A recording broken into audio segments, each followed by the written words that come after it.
When we last talked, it was 2021. You were getting your NTP, and now you have it. So tell me about Restore Your Health and your businesses now, because they are different than they were 3 years ago. Yeah, so 3 years ago, it was just me. I was working with one-on-one clients, a handful at the time. And now, it's grown so much more. If you can't hire us right now, the easiest thing you can do is purchase our Healthy Swap Index. It is extremely extensive. Extensive. We spent 2 years making this.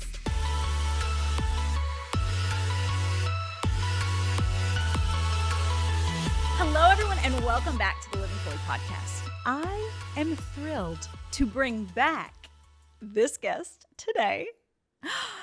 Amy is on the podcast. Amy Migdalia, Amy Williams, whatever you want to call her. She saved my life at one point in time, and she's the closest thing to me, to Jesus and the devil, all at the same time, because she tells me I can't eat things that I really want to eat. Way closer to Jesus. So Amy and I have been friends for a really long time because we met at Sean's rehearsal dinner. We did. 8 years ago. Isn't that crazy? It's really crazy.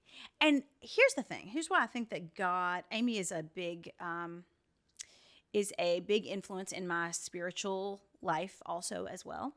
And I totally think it is a God thing that we met, that we had whatever random conversations we must have been having around that time. I don't even remember. Because I'm like, why did I call you whenever I had gestational diabetes? Why did I start reaching out to Amy? Because you weren't an NTP at that time. Now, Amy is an NTP, which if you don't know what an NTP is, it's a Nutritional Therapy Practitioner. And Amy knows all things like healing your life and living your best life through nutrition. And it's life-changing. Don't ask me. Ask other people online that you may follow. Natalie Kennedy and Julia Havens. And there are so many people that love Dee Dee Rad. There's so many people now that are working with Amy, and it's been life-changing. But Amy and I started working together when I went down the rabbit hole of diabetes. And I can still remember the confidence when you were like, you can change this. You can change some of this stuff that they're diagnosing you with, and that they're telling you there's no way except for medicine. And you were like, you have got to try diet first. And you made a big difference initially, but where we really, really went all in was when I was dealing with significant health issues between Shepherd and Sunday. I'd had 4 miscarriages. I was having constant nosebleeds, could not figure out what was going on. I was on metformin. I was having blood sugar issues. I was 30 pounds overweight. And Amy that's when you really took the bull by the horns, and you were like, you have got to do this. So that's when I started the Amy way of eating. And you guys see the outcome on my Instagram stories or YouTube or whatever you watch every day. It's Sunday because I had a completely successful, healthy pregnancy. Yep. Shepherd was in the NICU. He couldn't regulate his own blood sugar. No. I was on insulin that whole pregnancy. And then Sundays was night and day different. Yep. And the only thing that I changed were these things that Amy guided me to change. So that's in a nutshell just what Amy has done for me in my life. And so I'm really excited to bring her back onto the podcast. Well, I'm excited to be on here. Thank you for having me. Truly an honor and a privilege. And I can't take credit for everything. The Lord creates life, so yes, I can't take credit for that. But I am a firm believer, like you said, in using food as medicine to help the body restore back to balance. Yeah. Because what people don't realize is that the body is always trying to get back to homeostasis, which is just a fancy word for back to balance, back to equilibrium. But the things that we do, whether it's our diet, what we eat, what we drink, our stress levels, our environment, lack of sleep, lack of exercise, those things hinder the body's ability to heal. Yeah. And so I had to convince Mallory to get out of her own way. And I also think, to your credit, all the medical professionals around you told you that there was no way that this could be reversed, right? So when you have doctors who have gone to medical school and have years and years of experience telling you that the only way that you can regulate your blood sugar is being on medication, and here you have your friend who is not even an NTP yet. That's what people don't even realize. I had this knowledge, and I just needed the credentials behind my name. And you really took a chance on me, which I'm grateful for. You're like, well, It worked. Kind of sounds crazy, right? I'm going to listen to this girl. She's not even certified. I don't know. Like, You know what though? I never felt that. I never questioned that. Like I went straight to you.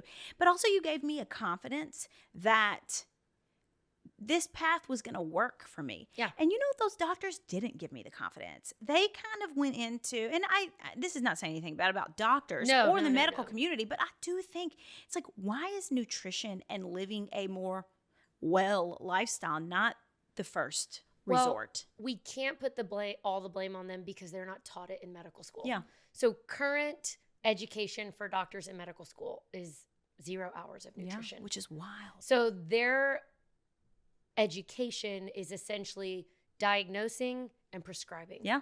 And so we're really missing the mark on the education piece in medical school. And I wish doctors were given that education and training.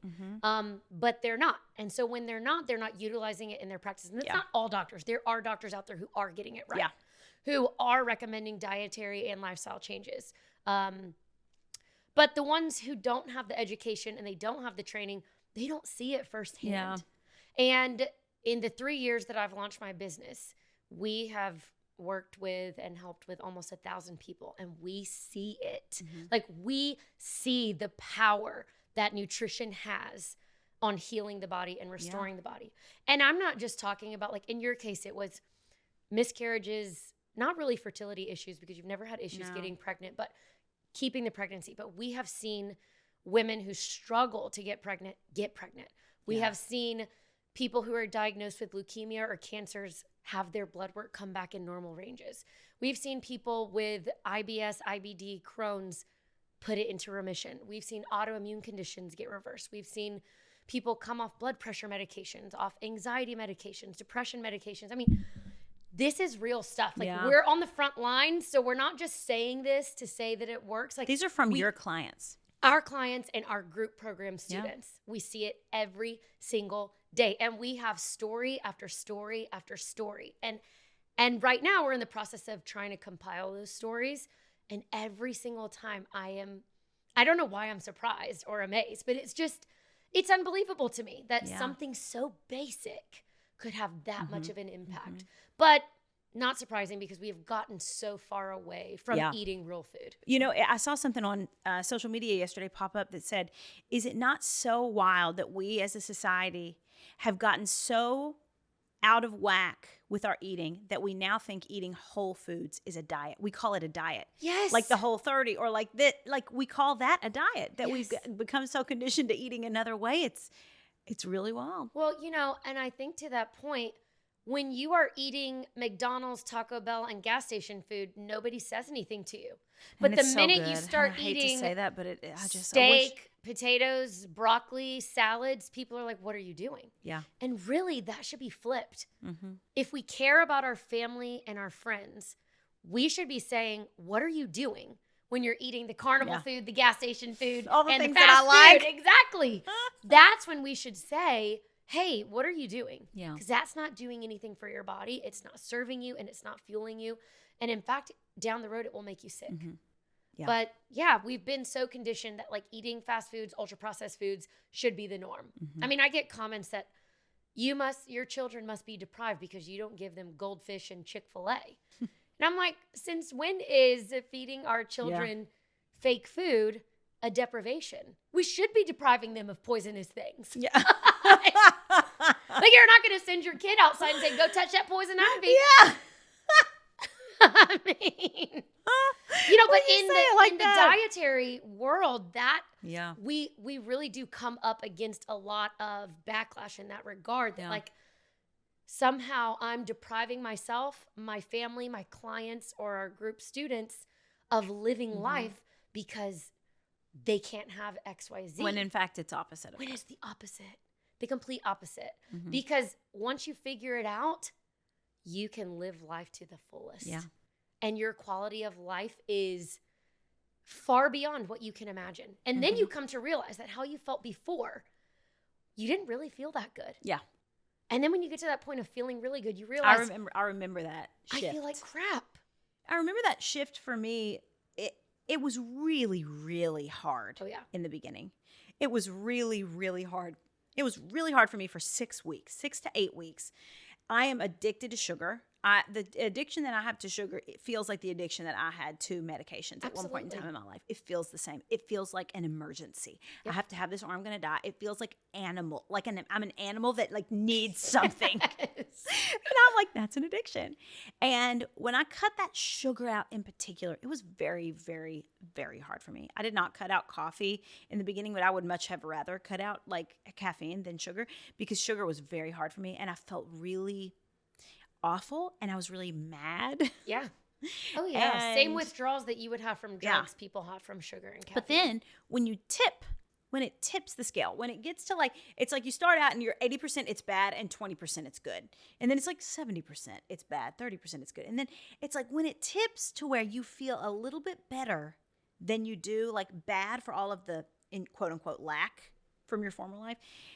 That is when that becomes the fuel that drives you. Absolutely. And you have to get past that point. And like sometimes it's 6 weeks and sometimes it's 8 weeks. Sometimes people don't realize that too when they go from like a lifestyle that's damaging their health to a healthier lifestyle. In the beginning, you're going to feel worse. Yeah.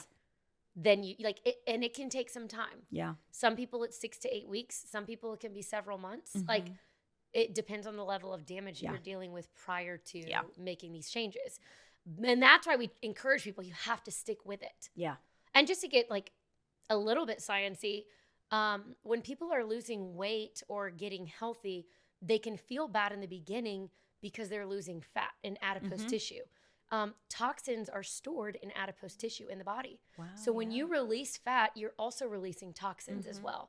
So your body's also dumping a lot of stuff at the same time that'll make you feel like crap. Yeah. But eventually it, cycles through that and you start to feel better and better and better. And the body's like, yes, keep doing this. I didn't know that. That is a helpful piece of information because when your body's feeling like that, if you can feel like it's like toxins leaving the body, that might feel a little bit better than like I'm starving to death. Correct. Thinking of it like that. So I like that. Okay. I start this, the podcast with this question every podcast. Who in your life helps you live your life most fully and why? Lord. I knew you were going to say that. And I Mallory knows that my faith in Jesus is the most important thing in my life. And without him, I would be nothing and have nothing. So that is the one thing that fuels me because as a Christian, my goal is to make him known and to share Christ's love with other people. So I do what I do because of him. And, there's a verse in the Bible that it's in the Old Testament and it talks about our ability to do things and the things that we have. And when people get to a certain point, the Bible's like, don't forget who gave you the ability to do X, Y, Z. Like it comes from me. And so I am always very reverent of the fact that like, where I'm at today is all due to him. Like the fact that I have the ability to educate people about health comes from him.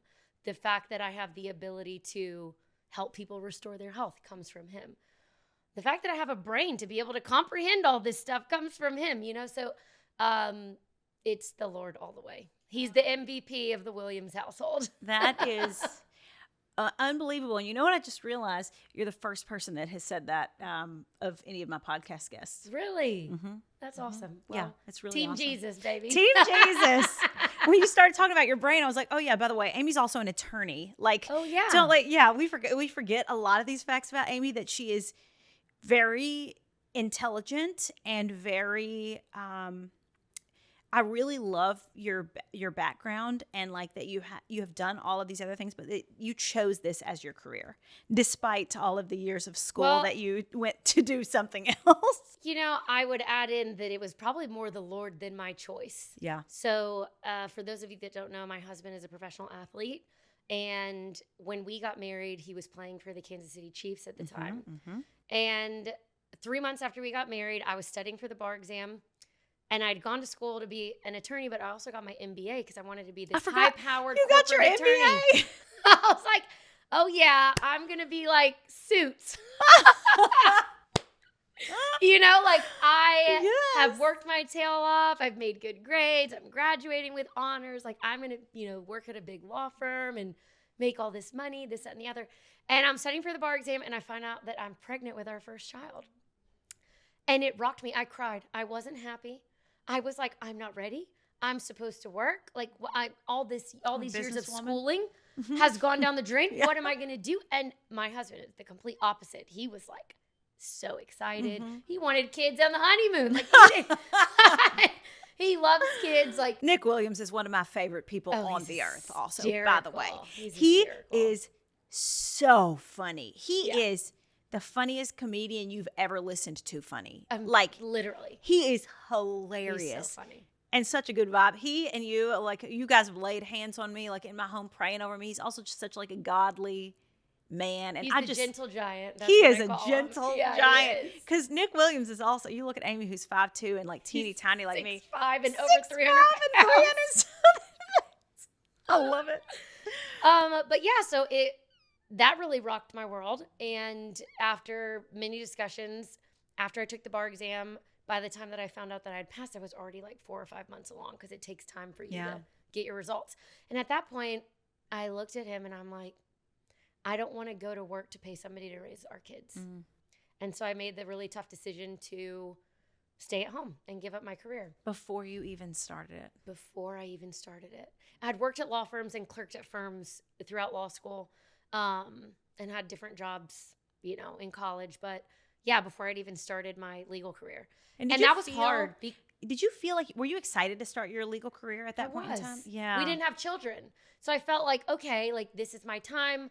And I had student loans. So I'm like, I'm going to make some money to pay off these loans and get out of this debt. Yeah. And it was a tough time because also, and I'm not sure if you or anybody in your audience has encountered this, but when you're a woman who has gone to school and you have high-level degrees, the expectation is that you work.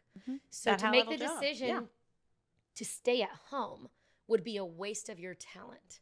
And so I was really, at the time, going against the grain because this was almost 10 years ago. And so I got a lot of flack for it in the beginning. Like, what do you mean you're staying at home? You're not working? And I felt the Lord saying, your time will come. But right now, you need to be at home with your children. And so I sacrificed that. And I'm not saying that it was an easy thing to do.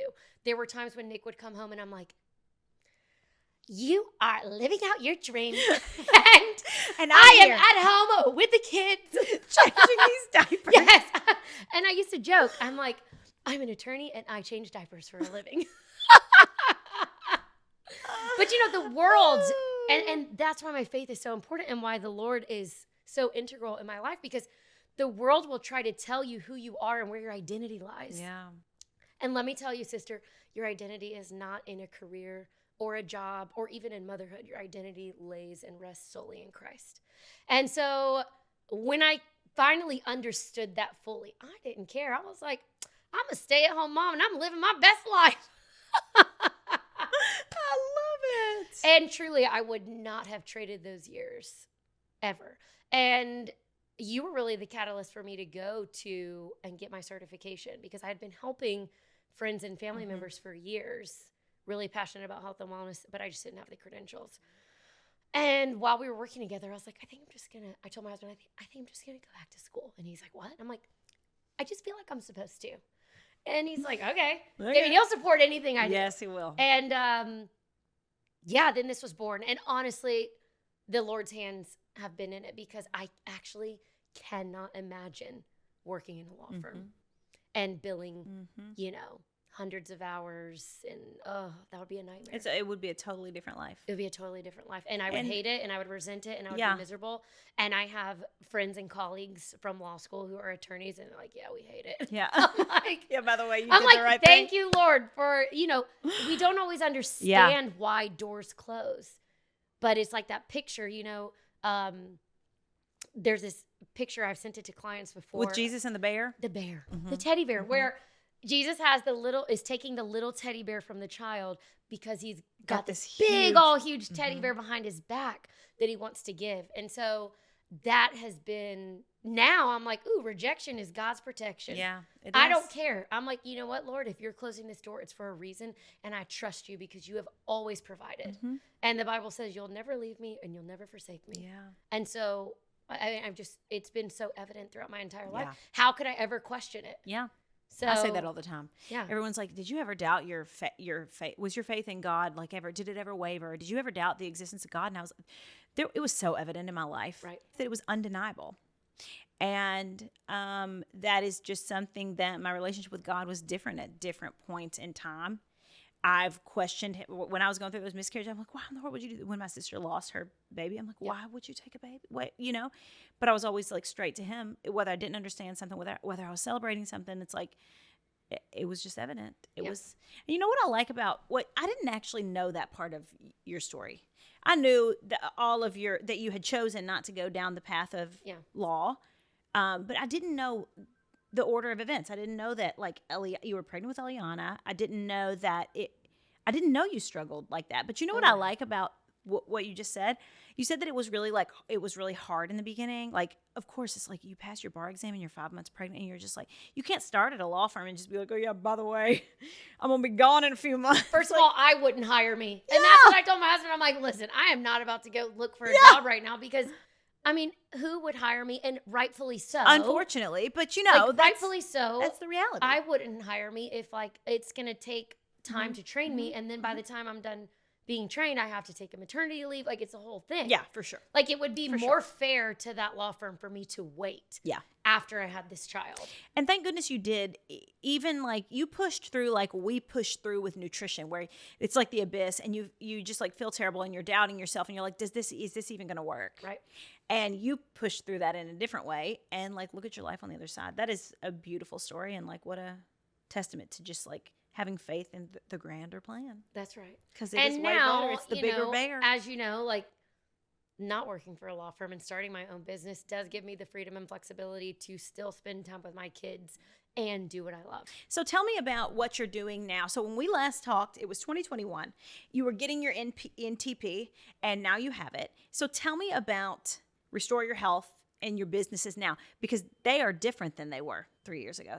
Yeah. So 3 years ago, it was just me and one other girl who was really helping me with my kids. She was helping me with the kids. I had torn my Achilles in 2020. I forgot about that. And so in 2021, I was rehabbing it to like walk again, run again, work out again. And so she was really there to help me with my kids. Amaris, right? Yes, Amaris. Yeah. Amaris. And I was like, hey, the kids are in school and while they're there, like maybe you can help me with some business stuff. And she helped me create the first website. And it was just me. I was working with one-on-one clients, a handful at the time. And now, it's grown so much more. So we still do work with one-on-one clients in a very limited capacity. But we launched a group style program that's more affordable. Yeah. Because working one-on-one is expensive. Yeah. And not everybody has the finances for that. So we worked really hard in the first year of business to essentially put everything that I do with a one-on-one client in an online do-it-yourself setting where we take a group of people through 8 weeks of it. We do live Zoom Q&A calls with them, but they still do it themselves. Yeah. And then we have a couple of memberships on the horizon. A membership that I'm really excited about is called Root, and it will be a lab testing and protocol membership because one of the biggest pieces of feedback that we get is that people can't find functional providers to run comprehensive labs. Even in Nashville. Anywhere. I mean, anywhere. Your run-of-the-mill PCP is running basic labs. Yeah. So what does that mean? Like, for example, if you were wanting to get your thyroid checked with your PCP, they're not running a full thyroid panel. They're doing like a they're running TSH. Yeah. But TSH is thyroid stimulating hormone. It's not a thyroid hormone. That's what stimulates thyroid hormone. Yeah. So you've got to look at T3. You've got to look at T4. You've got to look at antibodies. But most PCPs either are not trained in these other lab markers or insurance doesn't cover it, so they don't order it. There's a bunch of factors at play. So we now have the ability to order those functional comprehensive labs. And so we want people to have access to that. That's great. So that's a membership. So that's membership. Root. Yes, that will launch later this year. And then we have our Healthy Swap indexes, which I absolutely love because that is like the easiest thing that you can do to kickstart your health journey. Like if you can't hire us right now to help you, the easiest thing you can do is purchase our Healthy Swap Index. And the master is 120 pages long. And it is extremely extensive. Extensive. We spent 2 Yes. years making this. And it really was born, again, from friends and family asking me, hey, what's that healthy swap for the kids' Lunchable? Or what's that healthy swap for the goldfish? I don't want to get the kids goldfish. Or what's the healthy swap for your cleaning products or whatever? So the index is really subdivided into the master, I should say. You can also buy them separately if you don't want to buy the whole thing. But the master includes a healthy food swap section, which is swaps for your fridge, freezer, and pantry. A healthy home swap index where you can see swaps for every room in your house. Your kitchen, your living room, your bedroom, your bathroom, your garage, your medicine cabinet. There's a healthy kid swap index now that's added to the master, and that was a labor of love last year. So we have everything in there from diapers, wipes, snacks, bottles, cribs, mattresses, bedding, clothing, diaper balm. I mean, just so many things. I can't even think of all the categories. And then in the master, that's not in the other ones, there's an additional healthy mom section for pregnancy and postpartum and a healthy supplement section with all of my favorite reputable supplement brands. And this is when she says 120 pages and you're like, how in the world can that be 120 pages? That is just how extensive this list is. And I've seen like early versions of this list, and I've seen like Amy continues to update these. Yes, because we update it annually. A lot of annually. times these companies will get bought out by another company and they'll change their ingredients, and like, you ain't going to change your ingredients under Amy's watch. She'll pull you right off that list. Yes. So we take it down at the end of every year and we spend, the next several months updating it.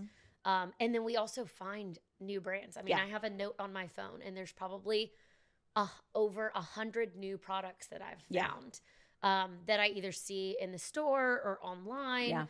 And I make a little note like, add this bar to this section. Add this cologne to this section or whatever. Because I just want to provide healthier options. I realize not everybody's going to be perfect, and nobody ever will be, myself included.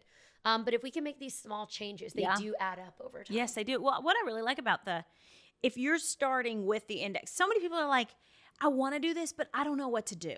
That is the number one thing. Starting point. Yeah, they're like, I don't know what to eat. I don't know, like, what do you do? Because you can't just walk into Whole Foods and just assume everything's in there is healthy anymore. Oh, I'm so glad you said that, because you can't. can't walk into any grocery store and assume that. And that's something that we teach extensively on. Look at the ingredients. With our clients and our group program, and even on free content that I'm posting. Read your labels. I don't want to just give you the swap. Don't give the man a fish, teach him how to fish. I really extensively teach how to read labels with our clients and with our students, because I want everyone to have the confidence of going into the grocery store, no matter where they're at, turning a box or a bag around and knowing whether I would approve of it or not. Yeah. And it's hard to learn to do that, because even me, I worked with you one-on-one. I was the first, besides friends and family, I was the first one-on-one client. And then poor Amy, I throw Amy into the deep end by starting to talk about Amy and how Amy's changed my life and all that. And then all these floods of people are like, well, I want to work with Amy. And Amy's like, whoa, guys. I'm only one person. I want to help everybody. Yes. And now you found a way to do that. But it's something that even I will go into the grocery store after having the benefit of working directly with someone like you. It's still hard for me to be like, well, what is the oil? I can't do sunflower oil. I can't, because in everything. Sometimes I went in Whole Foods and I was trying to find a healthy pretzel when I decided, okay, I'm picking back up the way that I ate with Amy. I could not find a healthy pretzel. And then I read 9 bags and I was like, I guess we can't eat pretzels. Correct. And sometimes it is like that. Sometimes you will go into the grocery store, and the grocery store near you might not have a healthy swap. And that's when you're like, well, I got to find something else. Okay, I guess they got meat and right, vegetables and exactly. fruit. But, to your defense, every year these companies get slicker and slicker. Yeah, because it says organic, and it has like a beautiful olive tree on the right, front. And exactly. it says like non-GMO, organic, blah, blah, blah, blah, blah, blah. And it's like, oh, perfect. Right. So you think you're doing a good And job and like you're making a good cane choice. sugar sunflower oil right. in everything. Right. That's the biggest thing is like there's a lot of marketing on the front, and that's what hooks people because they hear, oh, organic is better. So they look at a box and they think, well, this is organic, so it must be good. And that's something that I teach. I'm like, listen, I want you to ignore everything that you see on the front of a package. Ignore it. Even if it's a can of beans, ignore it. Turn that thing around and read the ingredients, because some people will just get fooled. Like I had this, a few weeks ago, can of tomatoes, and it said organic tomatoes, and they went ahead and purchased it. And I said, well, what are the ingredients? She's like, well, what do you mean, what are the ingredients? She's organic tomatoes. I said, no, flip it around. You can't assume that just because the front says organic tomatoes that there's only organic tomatoes. And sure enough, there were additives. It wasn't just organic tomatoes. Now, there are brands where the ingredient is just organic tomatoes, but without flipping it around and actually looking at the ingredients, you have no idea. And so, yes, we do a lot of education. We do have a free resource that we created for everybody. Yeah. It is called Sneaky Ingredients. 10 ingredients that you should always avoid on a food label. And you can get that at www.amymigdalia.com. And that's /sneaky ingredients. And that is a freebie that you guys can get from listening to this podcast. Yes. Too. So that's great. Those are great places to start.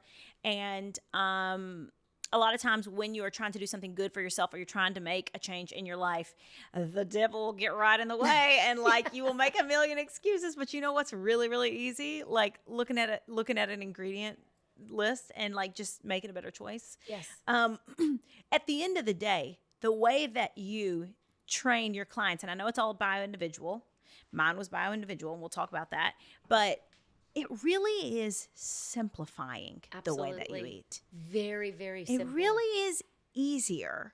Not only is it going to save you from, health issues probably down the road, and you're going to feel night and day better, but it really is eating the way that we should eat is not complicated. It's not. And that's what I tell people. I'm like, I don't have a magic sauce or secret to tell y'all.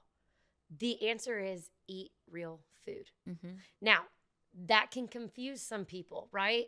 Because we've gotten so far away from what real food is that people are confused about it now. And we really should not be confused about what real food is. But I don't fault people because they just don't know. Yeah. But the way that I like to explain it, to demystify it for people, is to eat from the farm to the fork. So whatever you would find on the farm, so your animals, like your chickens, your cows, your pigs, stuff like that, or your vegetables, your leafy greens, your fruits, if it grew in the ground or it grew on a tree or it was an animal on the farm, that is real food in its unadulterated state. And an example I like to use is a sweet potato. A sweet potato is a real whole food. A sweet potato cracker is not a real whole food. There ain't no cracker trees outside or cracker bushes that you're pulling crackers from. So that's how you can tell the difference, right? That's funny. You have a sweet potato, that's a real whole food. You have a sweet potato cracker. What did we have to do to get to the cracker? Well, we had to take the sweet potato, we had to process it, refine it down, add other ingredients, and now it's turned into a completely different item. It's no longer a sweet potato. That would be considered ultra processed, where we have a brand new product that might have a whole food ingredient in it, but it is no longer a whole food. Yes. And I do caution people, I'm all about the healthy swaps. But keep in mind that the healthy swap for the cracker, the chip, the soda, and the chocolate is still a cracker, chip, soda, and chocolate. You did. I did eat all of those things, but I also predominantly was eating real food. Yes. But I was eating Simple Mills crackers, and I was drinking milk, and I was eating the lesser evil popcorn, and I was, there were, and the Primal Kitchen sauces and stuff like that. So those swaps definitely were added, and they helped, and I felt like it just didn't feel like deprivation, because I do think that naturally you want to eat healthy. You like to eat healthy food. Naturally, I would like to go to the 7-Eleven and get Trolley gummies. We're working on that, guys. I would like to drink a lemon shake up and eat a corn dog instead of eating This kale. is a mindset issue, though. It is, but it's also I just really like that food. But you know what I like better? The way that I feel when I'm not eating that food. Ding, ding, ding. Yes, So, exactly. yeah. So if you're, walking, and thank you for explaining like what all you have under the umbrella, because, and I love it that the name is Restore, because it's like, it's restore. Yes. That's the way that we were, if you're lucky enough to be a healthy person, the way that God created you and your body is good. And then we wreck it. We wreck it. That's exactly right. We're going to do some things over on Instagram where we're going to talk about healthy swaps, and I hope we can go through the grocery store and we can be like, if you are Amy and you're going through the grocery store, what are you grabbing? Because sometimes the thing that's standing between people and like the thing, especially like working moms and people that don't have a lot of time, they're like, I don't know what to do. I don't know what to eat. And they don't feel like they have time to read all the ingredients. So maybe we'll like take you through a grocery trip today and show you exactly what we would grab, because it is helpful. I know it's helpful for me whenever I watch you cooking, because I'm like, oh, that's a great idea. I wouldn't have thought to make the scramble that way, or I wouldn't have thought to make that hash thing, or whatever you're making, you know? Or making blistered tomatoes with feta. Yes, that was Amy's basil. idea. I'm like, oh, yes. I was like, okay, I've got the fish, or I've got this. And I was like, well, I can't think of what to eat on the side. And you were like, just this, or this, or this. And I was like, and Amy and I cook the same. Once we get an idea, we don't have to have a recipe or anything. Like, we just throw it together. And it was like amazing. Those blistered tomatoes with feta and herbs and good olive oil. It was just garlic. Oh. Excellent. That is one thing that you and I do bond over, is cooking. And that is something that is so transformative for your health, right? Because I can also teach you how to eat out in a healthy way, but at the end of the day, you still don't have control over every single ingredient that they're using, right? What oil they're cooking it in, additives, sourcing of stuff. So even like with our best efforts, eating out will not be perfect. As good as cooking at home. Right. Yeah. So I also encourage people, if you want to transform your health, start cooking at home as much as possible. Yeah.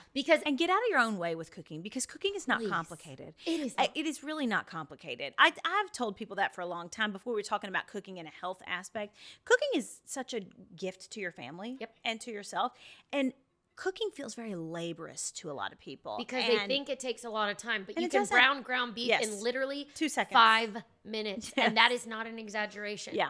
I can brown ground beef in 5 minutes. Yeah, and you can cook eggs chop with an feta onion and 30 seconds. In 3 minutes, instead of going through the drive-thru at Starbucks and getting the egg bites, which takes 14 minutes. Well, and let's talk about that for a second, because people also think that being healthy or eating healthier is more expensive. And I push back on that. Yeah. I saw the other day that the cost of a drive-through Burger King meal was like a Whopper, fries, and a drink was $15.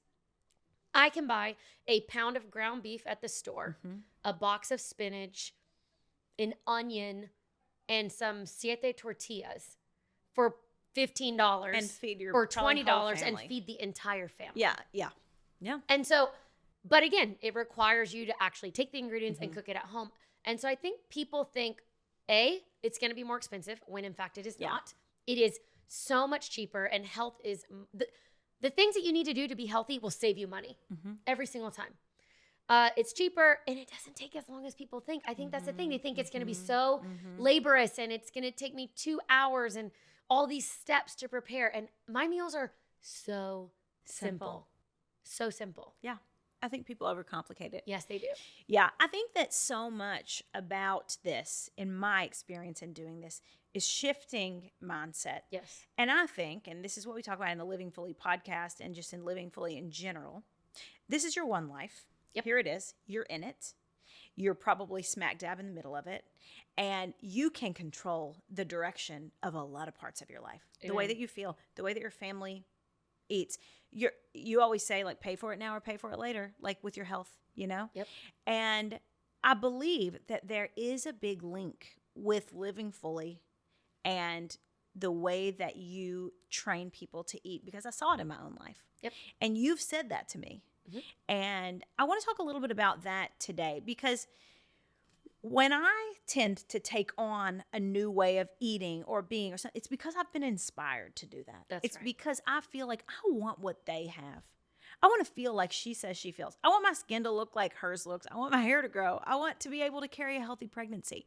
So can you talk a little bit about that? Because we've talked about this before, because that helped me shift my mindset. When I stopped looking at it as well, you're taking this away and it's deprivation. And why do I have to do this? And why am I having these miscarriages? Why do I have to eat a certain way to maintain blood sugar to carry a pregnancy and nobody else does? I had to shift the mindset to like, this is my cross to bear, having some blood sugar issues. But that was the catalyst that got me over the hump, that got me eating this way, and I felt like a different person. Yeah. I felt like a totally different person. I lived life different when I was eating the way that you teach me to eat. Absolutely. And it allowed you to live more fully. It did. And you and I have had conversations about this. The correlation between living fully and your health is huge. How can you live life fully when you don't have your health? When you wake up and you have no energy, when you try to work but there's brain fog, when you crash in the afternoon from extreme fatigue, when you have headaches, when you can't sleep, when you're anxious, depressed, worried, like those are not hallmarks of living fully. And so when I can restore somebody's health, I am now restoring the vitality of their life. Mm-hmm. And that's what I love about the brand Living Fully, is because what you're teaching people is you can experience this, mm-hmm. right? Mm-hmm. I tell people the same thing with Restore Your Health. You can restore your health. Mm-hmm. There is hope no matter where you're at in your health journey. It will require work and it will require change. But without your health, you can't live fully as a wife. No. You can't live fully as a mom. You can't live fully as a business owner. You can't live fully just in your job in general. You can't live fully for your family. Mm-hmm. Like, you can't do those things. Yeah. And ask anybody who's had any significant health issues, and they'll tell you that. And we're young. Ish. Yes, What's going to happen in 20 years? Exactly. It's not going to get better. Nope. It's going to get worse. Exactly. And one of the biggest changes that I felt was in the morning. In the morning before I started working with you, and I always generally feel good. I generally have felt good in my life. I feel happy every day, mostly. Right. Of course, I have situational things that will send me on a total spiral, and I'll have to get some help or figure something. But I generally love life. Yeah. And I felt that always. When I started to go through all those things, I can just remember the way that I felt in the morning. And it was different than the way that I used to feel. And I felt very tired. And my immediate thought, instead of being here we go, I'm so excited, here we get to do this today, and I'm it was happy. Dread. It was I'm so tired, and I feel so. It almost feels like you're hungover, but I mean, I've been sober for 10 years. I wasn't hungover. I was hungover from trolley gummies. You stop eating those. I know. I did. I started working with you, and I can just remember after 6 weeks or so, the mental clarity, the joy, and the energy in the mornings. And your productivity level too. Yeah, for sure. Your productivity level. Because everything was manufactured by caffeine. If I had energy, it was because I was drinking caffeine. Then it would drop. Then I'd drink caffeine again. Then it would drop. Then I'd drink caffeine again. Then I couldn't sleep at night. So it's you get in this spiral, and you've got to break. You have to break the cycle. But the way that you break the cycle is your mindset. Yeah. And like you mentioned earlier, I tell people, you can voluntarily pay for your health now or be forced to pay for your illness later. Mm-hmm. And the latter is way more expensive. Yeah. Not just financially, but quality of life. And it's also a burden on your children. Exactly. Too. On your family members, somebody having to take care of you or drive you places. I mean, it can get bad. We see it in the elderly population now. Alzheimer's, dementia, in nursing care facilities, hospital stays, on 15 plus medications just to live. Exactly. If that's what living is. And that's what I tell people. Because they're well, Amy, we're all going to die. What's the point? And I tell them, I'll tell you the point. I don't do this because I'm trying to add years to my life. I do this because I'm trying to add life to my years. And the quality of my life, however many years that may be, whatever the Lord blesses me with, matters to me. Because I know what it's like to feel good. Mm-hmm. So I want to be the 75-year-old woman who's still lifting weights. Mm-hmm. I don't want to be bedbound or wheelchair ridden or not have my mental health and clarity there. That stuff matters. Yeah. And if I'm blessed to see grandchildren one day, I want to be able to live life with them to the fullest. Mm-hmm. Right? But if My I don't parents have do my it. health, Yeah. you cannot live fully. Yeah. I mean, here's Gary Irvin at 67 summiting Mount Oh, Everest for the third time. First of all, he's I mean, unbelievable. he's and an I still have never met inspiration. him, and I want to meet He him. loves you from afar. I love him from afar. And my mom has always been a healthy person. Yeah. My mom, and I don't know where that came from because, they grew up poor. Yeah. And they grew up, one of 6 kids, not necessarily from a family that was putting health first. Right. She's always been very just interested in health, and she's always eaten healthy. We did not have sugar in our home growing up. Amazing. Which is why I feel like I kind of went off the wagon whenever I could get an oatmeal cream pie at high school. I bought a lot of oatmeal cream pies because I was like, oh my gosh, they don't let us have these at home. Like, it can go either way. But I see that now that they're almost 70 and they're on the floor playing with their grandkids, doing airplanes with their legs and summiting Mount Everest. And when I looked at my life, I was like, am I on track to do that? No, you're not. No. Because I'm not doing what they did. Everybody has that pivotal moment, and that moment's going to look different for every single person. But you have to decide, today the buck stops with me. Yeah. Because a lot of people are also convinced that these conditions are genetic. Yeah. And I say, nope. Genes will load the gun, but diet and lifestyle will pull the trigger. Mm-hmm.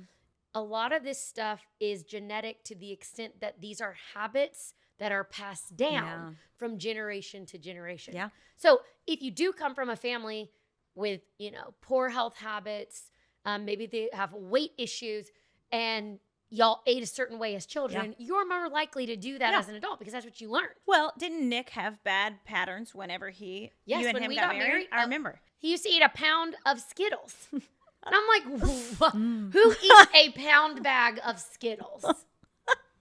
Yeah. Oh, yeah. Nick. Yes. Yeah. And then he married you. And then he married me. And I've always been like health focused, but my idea of health in the past was aesthetics, right? Yeah. So if I looked at somebody from the outside, I was like, oh, they're healthy because of how they look. I have learned now that somebody can look amazing on the outside and be struggling with their health on the inside. And that can manifest in different ways. So Nick on the outside, well, he's great in the professional NFL. athlete, like looks good, in the peak of his career. And he's on the inside, he's probably insulin resistant and all these things. But I didn't know all of that, 10 years ago. So it's been neat to kind of be able to continue to help him with his health. And he's healthier than he's ever been.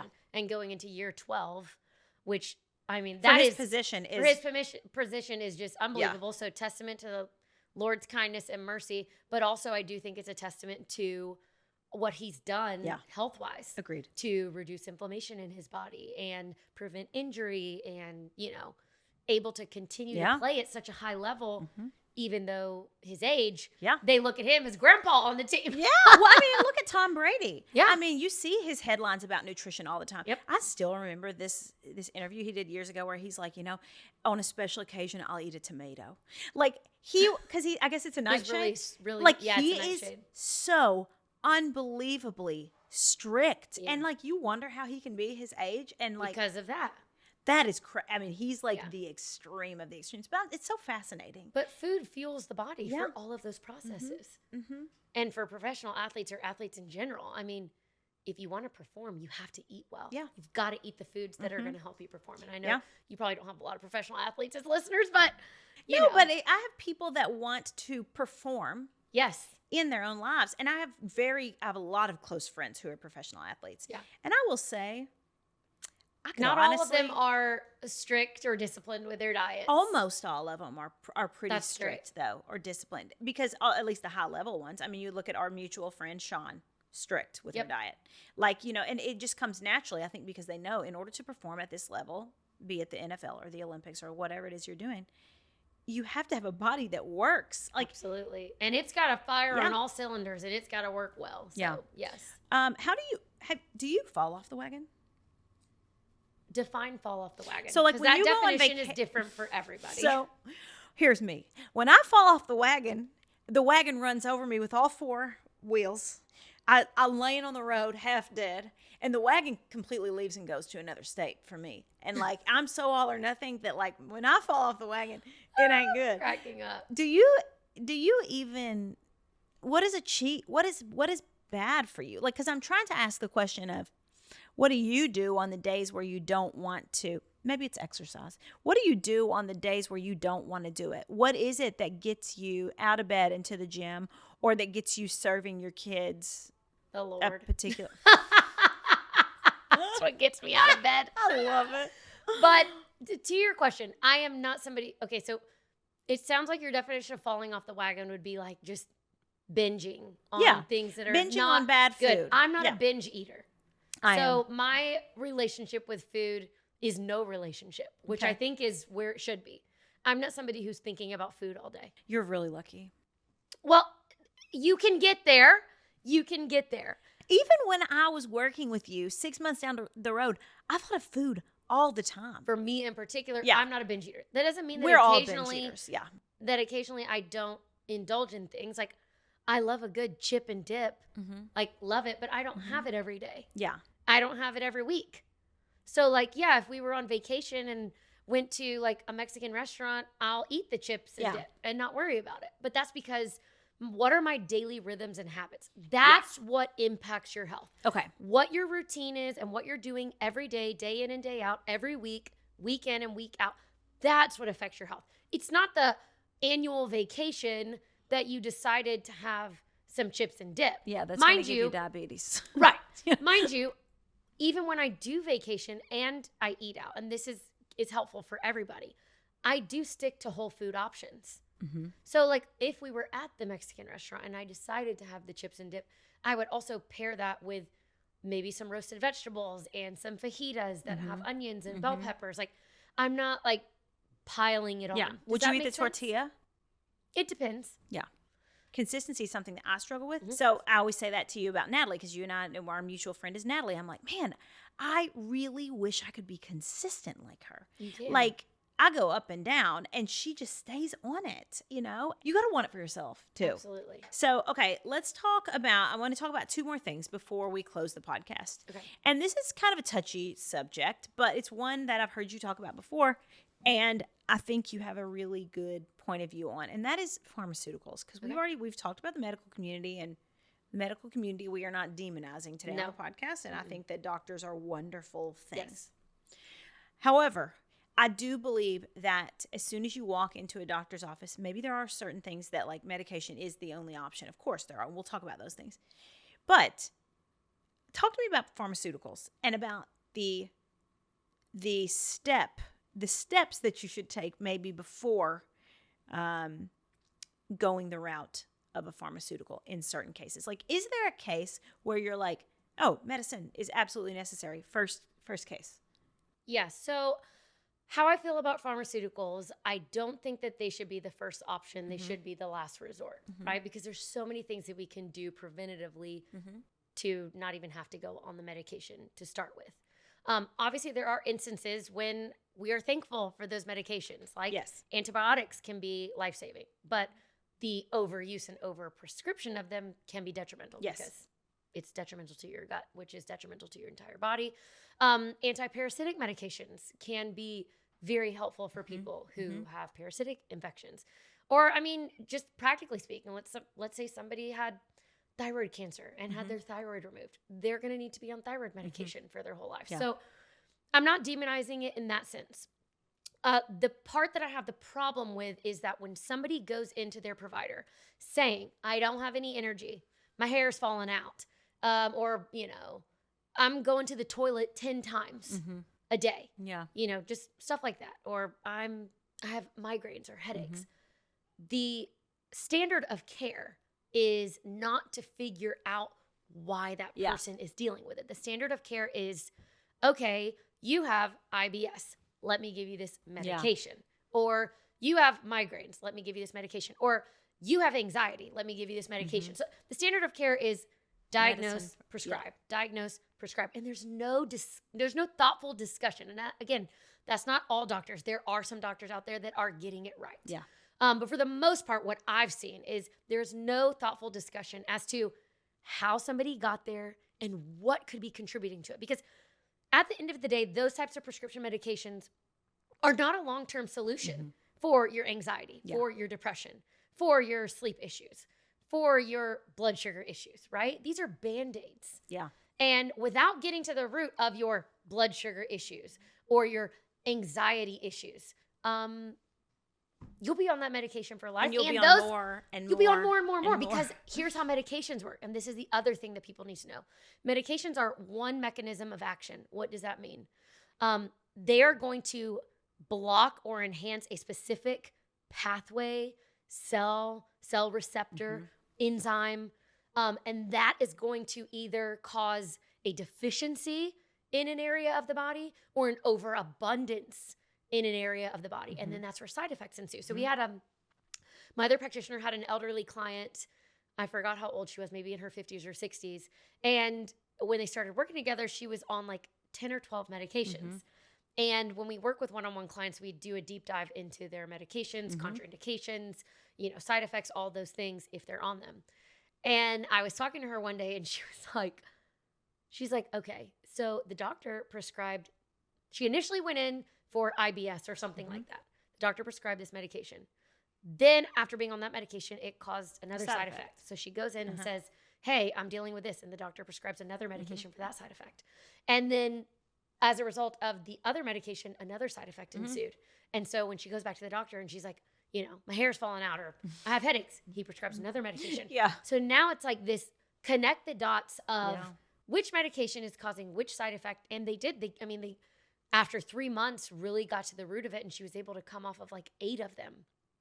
And, I think by the time that they ended working, she was only on 1 or 2 medications. Wow. But that's why I'm not a fan of that being the first route. Because if that's the first step before intervening on the preventative side with dietary changes, lifestyle changes, environmental changes, you will be on a lifetime journey of prescription medication after prescription medication. And some of these side effects are, they're just insane. Yeah, insane. Insane. I dealt with that in my own personal, I was addicted to prescription pills, and I was sober 10 years ago. I walked into a doctor's office and I said, I was Miss Kentucky at the time, and I was doing a million things in a day and I wasn't sleeping. And I was like, I can't focus anymore. I don't have any energy to do all these things. Right. Really, it was like I was probably just doing too much. You're probably just doing too much. And I wasn't sleeping. But instead they were like, oh, even though I wasn't diagnosed ADD, they were like, here, Adderall will help you. Correct. And then I couldn't sleep. Then I got addicted to Ambien. And then I had so much anxiety from these 2 medications battling in my body that then I started drinking too much. Correct. It's just one thing after another. It's a cascade. And then you just feel like a shell of a person and rotten inside, because you just don't even feel like you're a real living being anymore. Yep. Because every medications just make you. Some of them make you numb. Yeah. Right? The anxiety and depression medications, you're suppressing the mood. You're suppressing your emotions. So you do become a shell of a person. You numb out all of it. When you numb out the bad, you numb out the good. Exactly. I saw it with alcohol and all the other things. Exactly. But, and of course there are certain instances where that is something that's necessary. Right. But I will say, in my own, I didn't really struggle much with anxiety or depression or anything like that. But as my business grew, and I'm a sober person, so I'm not taking anything for it, I definitely struggled with constant, I guess you could call it anxiety, because I wake up in the middle of the night worrying about things or thinking about things. And I didn't used to do that. And those things do change when I get my nutrition right. Yeah. I've seen it in my own life. Well, let me just tell you, a lot of people don't know that one of the root causes of anxiety and depression is nutritional deficiencies. So if you're deficient in B vitamins, which are a wonderful source found in animal protein, right? So many women and men don't eat enough protein. So they're deficient in these B vitamins. Well, the deficiency in the B vitamins causes anxiety, worry, depression, paranoia. These are literally deficiencies or symptoms that are listed when you're deficient in these particular vitamins. So a lot of times when we optimize somebody's nutrition and make sure that they're eating the right things and eating enough, right? Because especially women, it's like, oh, I don't want to gain weight, so I don't want to eat too much. They see the anxiety, the depression, the worry, all that stuff go away. Yeah. Because their body is now, not nutritionally deficient. Yeah. We have mutual friends that are clients of yours that I know because they've told me the story, and because you're working with them, that has completely disappeared. Correct. that anxiety has completely disappeared. Yes. So, I'm glad that we talked about that. And I like your stance on it, that it's just like, try these other things first. Right. And, on to the next thing, because this links.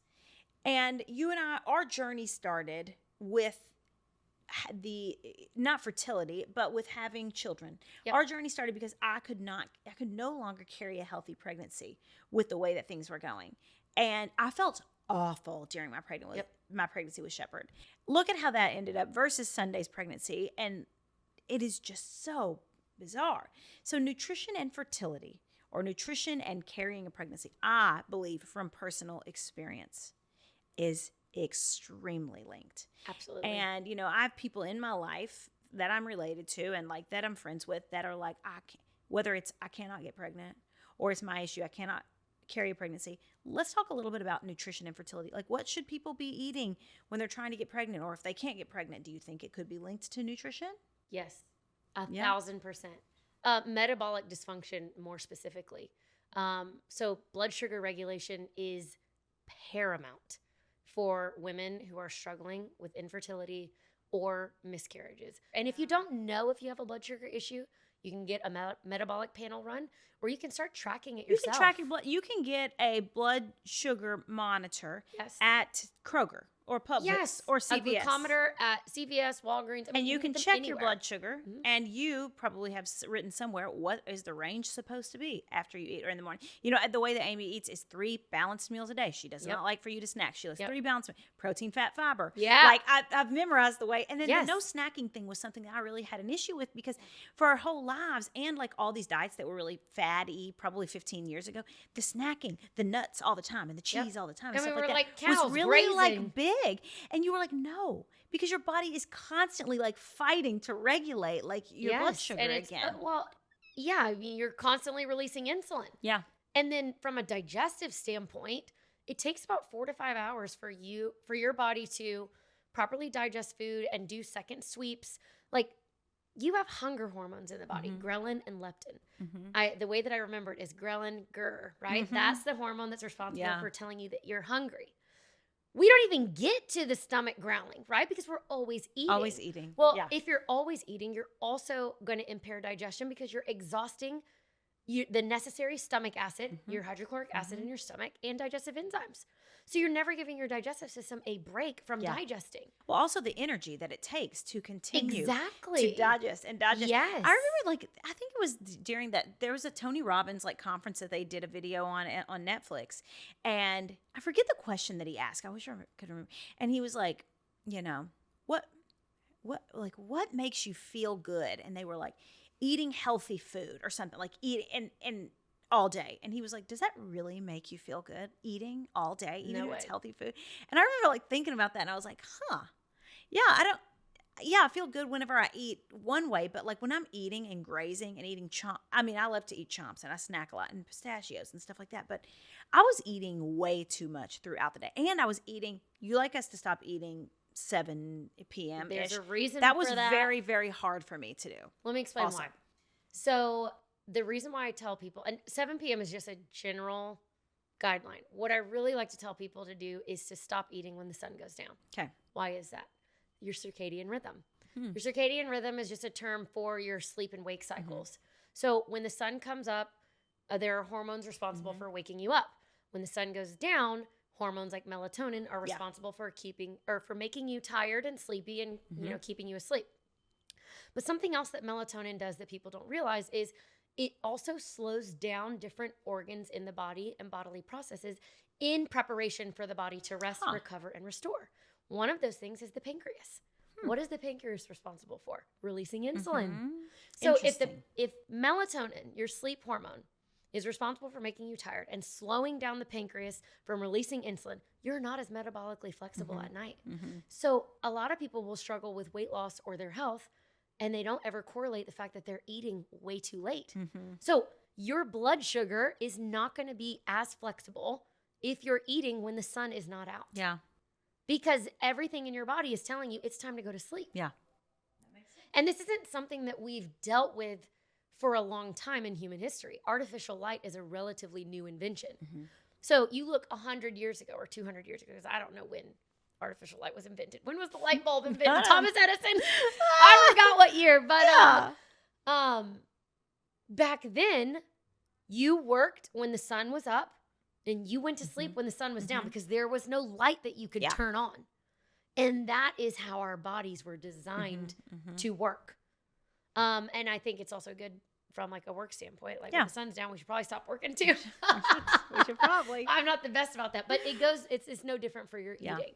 And so that's where the science comes in behind that particular recommendation. But yeah, it might not be dark for everybody at 7 p.m. Yeah, but I think that that's a good guideline. Yes. Okay, can you, in a nutshell, and I know everyone's bio-individual, like we were talking about me, I had more blood sugar things. Some people may have anxiety, some people blah, blah, Some blah. people have digestive issues. Yes, can you tell me in a nutshell, what is the way that you teach to eat? What is the Amy's way of wellness, like in a nutshell? I think in a nutshell, you have to eat real food. That's first. So get rid of all the bagged, boxed, ultra-processed stuff. That's first. After you've mastered that, stick to 3 meals a day. And our parents always used to tell us that breakfast was the most important meal of the day. They were on to something. Really? Right? Because breakfast is going to set the tone for your blood sugar the rest of the day. Think about it. If you're starting the day on an empty stomach with a cup of coffee and a donut, your blood sugar is going to spike. You're going to release insulin. You're going to eventually crash. The afternoon's going to come around. You're going to feel tired and sleepy, like you want to take a nap. And then what do you have to grab? More sugar, more refined carbohydrates, more coffee.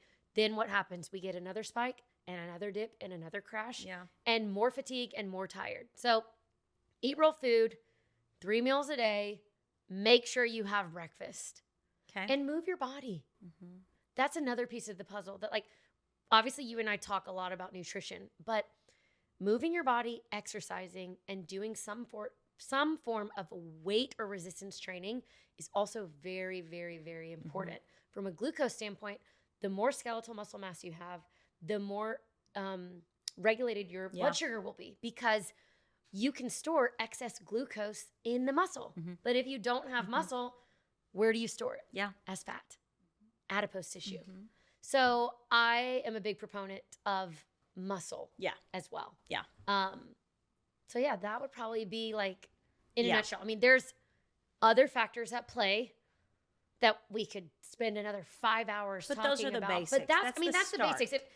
I don't want to get too heavy into recommendations and changes and science, because I want to give your audience tangible things that they can do.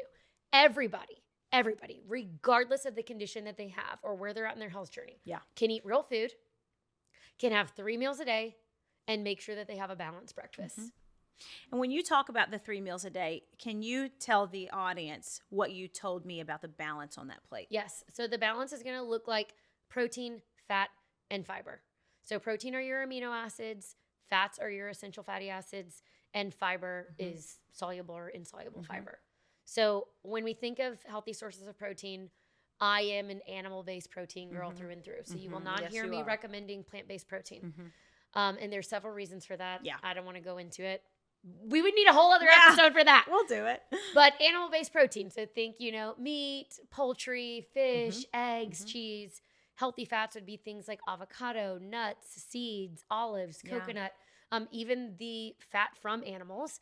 And then healthy sources of fiber are your vegetables, your leafy greens, your fruits, or even some resistant starch that can be very helpful in feeding your gut microbiome and the bacteria that's in there. That's why I tell everybody to balance their plate. Those need to be the stars of your plate. Yeah, the stars of your plate. Your ultra-processed food should not be the star of your plate and should not be part of your daily rhythms and habits. And then lastly, what do you feel about like supplements? Because I feel like sometimes whenever I see people online or wherever in life, they're having an issue. It's not necessarily pharmaceutical, but they're like, oh, I'm having this deficiency or this issue, and they're just trying to find like a powder for it. Yeah. They're trying to, so what are your feelings about supplements? Do you feel like taking vitamins or supplements? Are there any that you're like, oh, you need this, add this into your diet, or that you're like, don't? Because LMNT, for instance, you told me to drink, I still drink to this day. Yep. because sodium is a good thing for you, correct? Which is the something. proper form of sodium. Yes. Yeah. So talk to me a little bit about like supplements, adding in things like that. So I myself and my other practitioner, really our business in general, we are not supplement first practitioners because I've had clients who have come to me and they are on 10 supplements, which again, I prefer the supplement to a prescription medication if it's warranted. But they're on 10 supplements and they're still eating Chick-fil-A and drinking Diet Coke. And I was like, listen, love that you're taking that approach, right? We want to take the supplements instead of the prescription meds. Okay, great. But the thing that people need to understand is you can't supplement your way to health. Now, that's not to say that supplements don't have their time and place. They absolutely do. But what I like to do is I like to optimize eating first. That's why what we do is a 3-step process. So restore your health. The second E in restore is a 3 because what we do is eating, environment, and extras. And extras is where the supplements come in, and that's last for a reason. Yeah. Without optimized eating and without a clean environment, the supplement isn't going to do much for you. Like, it might make you feel better for a little bit, but it's not going to be your long-term solution. Now, where I think supplements can be wonderful is, let's say eating is optimized, you've made some healthy swaps in your environment, and you still have some lagging symptoms that need, some additional support. Because what I will say is we don't live in a perfect world. So no matter where you go, you will encounter toxins. You will encounter bad food. And so that's where I think supplements can be really helpful to help give the body a boost and give the body a support. Where I find supplements go wrong is when people are trying to use them as the way to get healthy. Right. They're trying to take the supplement to be healthy instead of making the changes. Where supplements are actually so helpful and so useful is when we have somebody who's already optimized their eating, already optimized their environment, and the supplement is giving that added support and boost. Yeah. And that's when it's like a gold mine. Yeah. People feel amazing at that point. What kind of supplements do you like? Do you take any supplements? Well, I prefer to do blood work and testing and then target my supplementation that way. So I recently stopped breastfeeding, and my other practitioner will run my labs for me. I'll probably order them in the next month or so. And then based off my results, I'll see where I need additional support and then target my supplementation. Now, some general ones that I just kind of see based off of working with clients or students, electrolytes are important. A lot of people are dehydrated. And so just pay attention to the ingredients of the electrolytes you're using. I see that people are very protein deficient.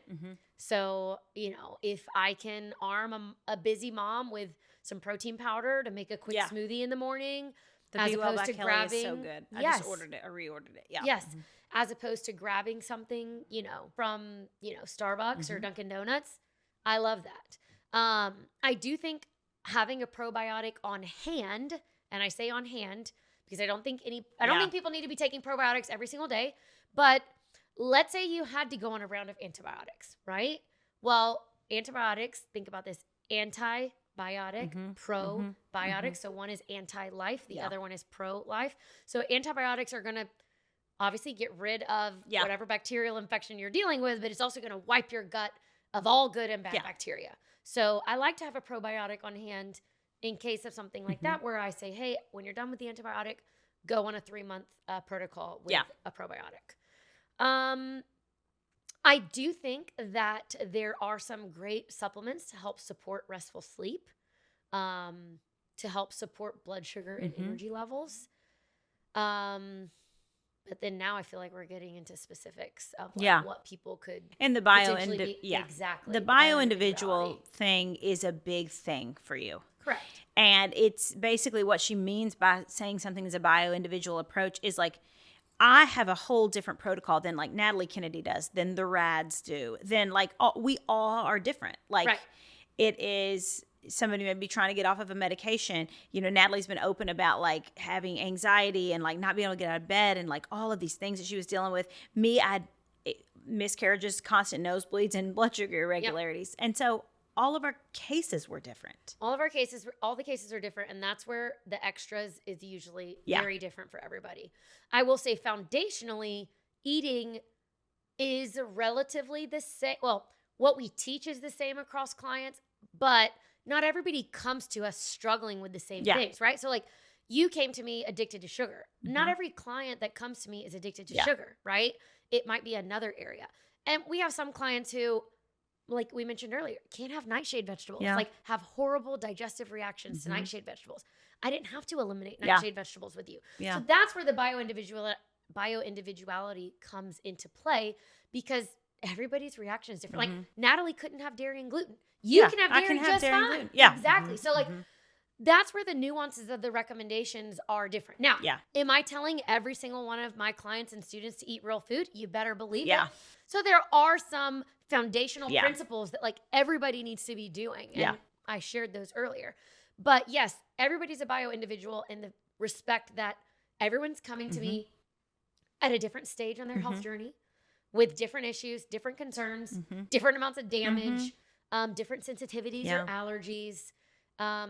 And supplementation is going to be drastically different too. So yeah, that's the approach that I take. I'm not going to tell you to eliminate dairy if you don't have a negative reaction to it. You know? If you could tell people to only change one thing, what would it be? This is so hard. I know. Because there's like 10 things I'd tell people to change. Okay, maybe to do one, the most important, and then you can do a runner-up. Okay, well, the most important is what you put at the end of your fork. Eating whole foods. So eating real food. Guys, you can literally reverse so many things just by eating real food. And when I say that, I mean like that's the only thing you eat is real food. None of this 80-20 stuff. Like go all in, 100% real food. Yeah. And then my sub recommendation, which I think is equally important, would be to toss the toxins. Okay. And that could be an entire other podcast episode. And because that's something I didn't really do with mine. And let me tell you, if you want to tie this back to unexplained fertility issues. So obviously we talked a lot about nutrition and blood sugar when it comes to fertility. But people are not realizing that the products in their home can be contributing to fertility issues. Why is the that? Hormone blocking, Correct. A lot of your personal care products will include endocrine disruptors. What is an endocrine disruptor? It is a chemical or an ingredient that disrupts the endocrine system. The endocrine system is responsible for the release of hormones in the body.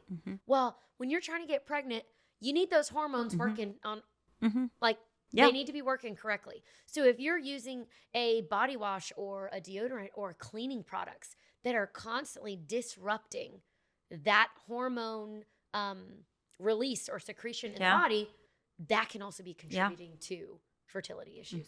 Health is so multifaceted, and I wish that I could, say everything and teach everybody everything, but we don't have enough time for that. But you have taught so much on this podcast already, and one of the things that you said to me in the beginning that made it very effective was you can hear people being like, you should do this and you should eat like this and you shouldn't eat this and all these things.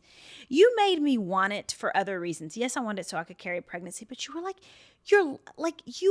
this is your life that God gave you and your body that God gave you. And like, you deserve, don't you want to feel good? Yeah. Don't you want your family to feel good? Don't you want to have energy to be a mom? And I've thought about it through a different lens. And those are the things that I remembered from that you said to me on the hard days. And because I did have a lot of hard days where I just wanted to eat bad. Yeah. I think something else that was helpful for you is y'all know Mallory on social media, but I have the privilege of knowing her outside of social media. She's the same. But this is one of the most hard-working women I know. And I told her, I said, you are disciplined in every other area of your life. So what makes you think that you cannot be disciplined in this area? Yeah. And so convincing clients of that, because I do work with a lot of high-level clients who are so good at so many things. So disciplined and so good at what they do. And this is the one area that they're like, it's so true. I don't know why I don't have control over this area. And when I told you that, I do feel like a little light bulb went off. Like, you know what? You're right. I still think about that. I am disciplined. And I'm I really can good do at what I this. And I can do this. Yeah. Yes. And so for those of you that are listening, if you're struggling, like I would challenge you to look at other areas of your life that you're crushing it. Yeah. That you're disciplined. That you do the things that you have to do to get them done. So that you can get, whatever product or result you're after. And remind yourself And of remind like who you are and that you can Yeah. do it, because it Yeah. doesn't make sense of why you can do it in every other aspect of your life, but you can't do it in arguably the one most that important. it matters the most. Yeah. We're on the Living Fully podcast. You cannot live fully if your health is not. If you on don't track. have your health, you have nothing. Yeah. I agree. And that's the one thing that is good and bad about health. Health doesn't discriminate. It doesn't care how much money you have, how little money you have, what your job is, what your status is, if you're famous or not. Like, if you're doing things that are going to damage your body, you cannot buy your way to health. Yeah. You can't. Because you Look hear at Steve about Jobs. these stories. Exactly. And I was going to use that example. So you hear these stories about these very wealthy people who are diagnosed with cancer or other, terminal illnesses. And they're like, oh, I have the best medical team. I'll take a drug or I'll take a pill or I'll do this experimental treatment and it'll be fine. You can't buy your way to health. You can't. So it doesn't matter whether you're Joe Blow on the street or you're Steve Jobs. Like, you have to make the changes. And that's what I think is really unique about health. It's like the one area of life that it requires work, effort, and change no matter who you are. Yeah. No matter who you are, no matter where you come from, like everyone can be healthy, but it all comes down to you deciding to make the changes and sticking with it. And that's where results happen. It's consistency over a long period of time. Because what I do, y'all, is not a weight loss program. It ain't no Whole30, okay? Like, I will never tell somebody that in 30 days their health is going to change because everybody's different. But I know in experience that the people who stick with it the longest and are the most consistent are the ones that see the results. Very well said, and that is a perfect way to wrap it up. And this was an excellent podcast, and you re-inspire me every time I talk to you because you make me want it. So you're going to give up the coffee. I didn't say that, but it makes me consider it. I'm like, these are the things I will not give up. Amy has a lot of clients that I'm sure are tough, but I'm sure I ranked up there some of the tougher ones. But, we have a lot of love for each other, and we are also like very good friends outside of talking about nutrition. And Amy has been there for me and with me through a lot of really hard times. She's the only person that knows a lot of things. And I'm just very grateful to have a friend like that, especially a friend that knows all these things that you know. Hey, well, I'm grateful for you even believing in me when I didn't even, I wasn't even certified. I'm like, but I know I can help you, sister. You were certified by the Lord. Yeah, when you feel like you're not equipped, the Lord equips I know. you. Okay, tell everybody where they can find you and follow along and get the freebie. Reiterate that one more time. Yeah, absolutely. Okay, so I am on Instagram at Amy Migdalia. We have a website, www.amymigdalia.com. That is where you can, there's a tab on the website. It says work with us. It has all of our offerings there. We open up spots to work with us once a year. That's it. So every December, we open up one-on-one spots, but those are very limited. And then our group option opens every January. Okay. So we have wait lists for both of those. And we have a wait list for the lab testing and protocol membership that should be launching later this year. So get on one of those wait lists. When you do, you'll get an email with all the details and pricing. And then, the sneaky ingredients resource that I think is super helpful. So if you're somebody who is struggling to read labels or you don't feel confident going to the grocery store, visit www.amymigdalia.com/sneaky ingredients. And it is a completely free resource. Perfect. For you to download, and it will go through all 10 ingredients that you want to avoid on a label, why, and the different products that this can be found in. And what about the index and the healthy swaps and the recipe, like the e-cookbook? Yes. Is any of that like live all the time? Or? Yes. So on the website, there is a shop tab, and you can shop all the healthy swap indexes there. We also have an e-cookbook. Mallory kind of inspired that. Because I kept on leaking her recipes. Yeah. She said, so for our clients, we have this database of recipes because myself and my other practitioner, we cook a lot. We love to cook. And so we've had just tried and true recipes that we've stored. And anytime a client needed, some inspo, we just send them a recipe. And so when Mallory and I were working together, I would send her a bunch of recipes and she's posting about it. And then she was like, should I be posting about this? You should make a cookbook. Yeah. And I'll never it was forget. time. It was like 2 weeks later we had it done. Or maybe I know. a week I've later, never and seen you were somebody like, operate as quickly as you operate. That's exactly what you It's said. insane, honestly, your productivity with 3 children and no help. It's totally insane. So we made a cookbook for Mallory, really.